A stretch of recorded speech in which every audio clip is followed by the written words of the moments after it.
morning, good afternoon, good evening. Hello po sa inyong lahat, mga team abroad, team Pilipinas, team seniors, team bahay. Magandang araw sa inyong lahat. Hello! So, ayan. June 4 na po mga palangga. Ang bilis, di po ba? So, nangalahating taon na tayo. Sus, ilang buwan na lang, berber na naman ulit. Napakabilis. Kaya, enjoy lang tayo. Wag ng mga diba, yung mga nagbabash ng mga masyado, just chill lang dahil darating din ang panahon yung ating mga idolo ay aamin din. So ito na nga ang mga balita. Syempre kahit na tayo, hindi tayo kasali sa mga sarsulistas na yan, ibabalita pa rin natin at i-share ko sa inyo. So ito na naman, may balita na naman. Kisyo nga daw, panalo nga daw bilang Kongkong sa pangalawang pagkakataon. So may short vacay daw. Short vacay. May nagbakasyon daw. Bilang pasasalamat. Ay, shares. Ganon kabilis. Bakasyon, walang katotohanan yun, diba? Pampagulo lang. Kahit na nila, guluhin nila ang mga fans, lalong-lalo na yung mga alabisyon, hindi na maniniwala sa kanila dahil wala namang relasyon yung dalawa. Yun talaga ang ipagsiksikan natin, pagsuntukan talaga natin at ipaglalaban talaga natin na wala silang relasyon. Tsaka matagal na yung buntis-buntis na yan, hindi naman nabuntis.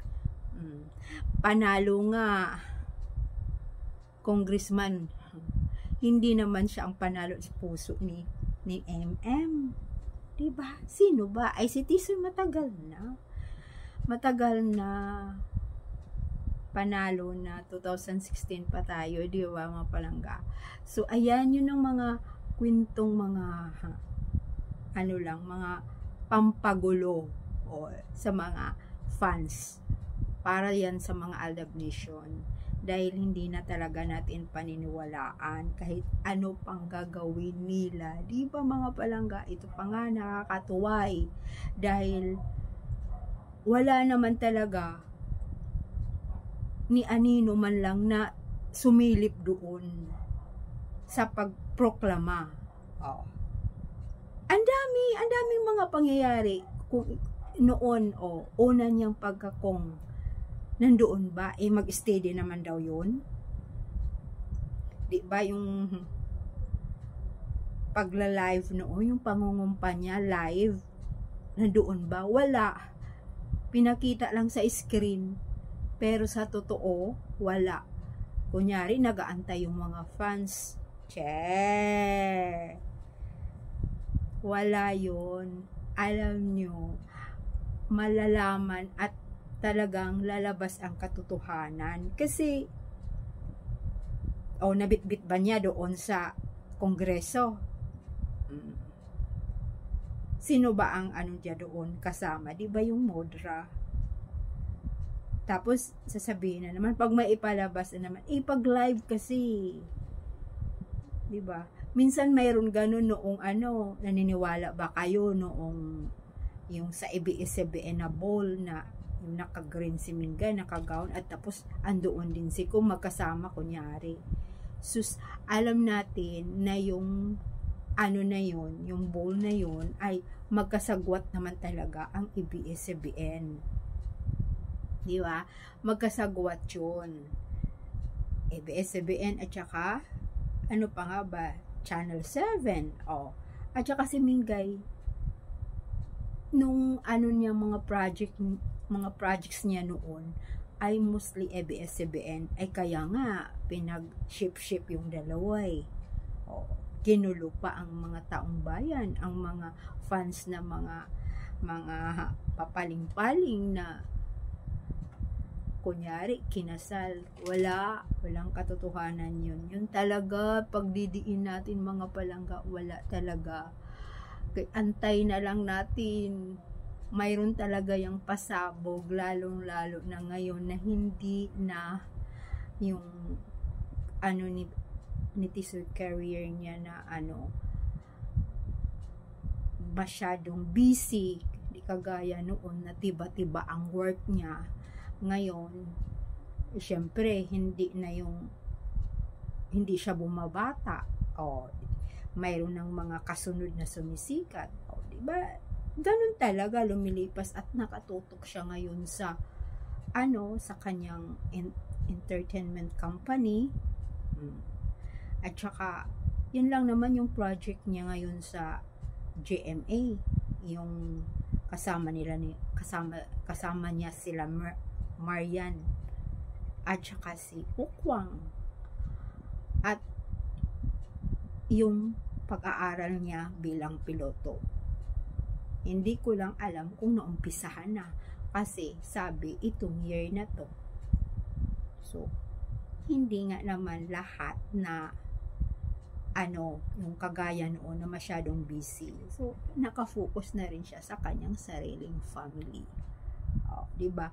Hanggang hindi pa yan aaminin, talagang nandoon pa rin, kapit-kapit pa rin yung mga sarsulistas. Namimihasa yan sila dahil alam nila kung kailan. Nakamonitor din sila. At saka yung iba dyan, yung mga sarsulistas na yan, ay nagpo-post sila sa hawak nila yung mga accounts ni Maine. Ilan mga accounts ni Maine? Lalo yung sa IG o sa TikTok. Nagpo-post din doon ng hindi naman talaga si Min ang nagpo-post noon. Yung mga iba dyan, lalo na sa IG noon, huling-huli, kaya hindi na talaga ako dyan madadala. Yung sa IG, huling-huli ko, huling-huli ko talaga at nanonood ako at may nagpo-post doon sa IG. Inakasala nga sa bawal judgmental si Mingay. Sino ba? Diba? Ikaw kaya no? Ay hindi na ako talaga madadala. Hindi na talaga ako nila mauuto. Kasi sino ba naman na nanonood ako ng live?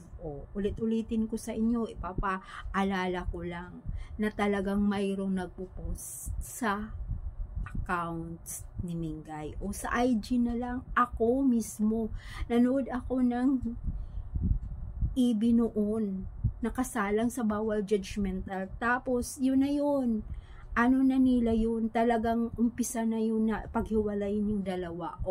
Nakasalang, sinong pumindot ng phone niya? Nakasalang siya. Ako naman ay nanonood at nagdudot-dot sa Twitter.